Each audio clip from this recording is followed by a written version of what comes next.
Here is an overview on how to add the Centro Agentforce Actions for Microsoft Teams to your Salesforce org. First, there are a couple prerequisites. You must install the Centro app into your Microsoft Teams tenant.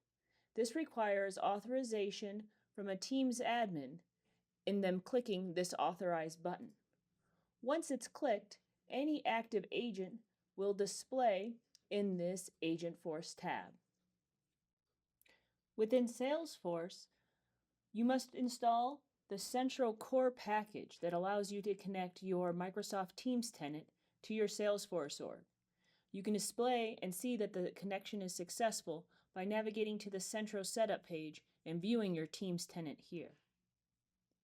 Then, when navigating to Agentforce Builder within the setup menu of Salesforce, you can then add a new asset from the library.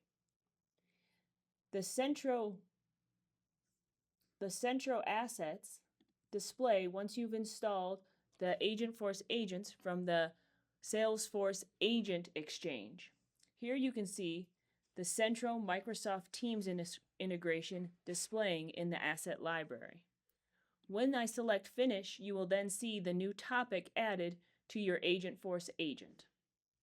Within this topic, you have a set of actions and instructions that work together to help you integrate Salesforce and Microsoft Teams together.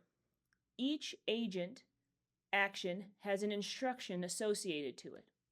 These instructions can be removed if you want to remove the functionality of that Agentforce action from this topic. For example, you can say create or archive Microsoft Teams channels and chats based on user requests. That has an instruction that is tied to the topic's agent here.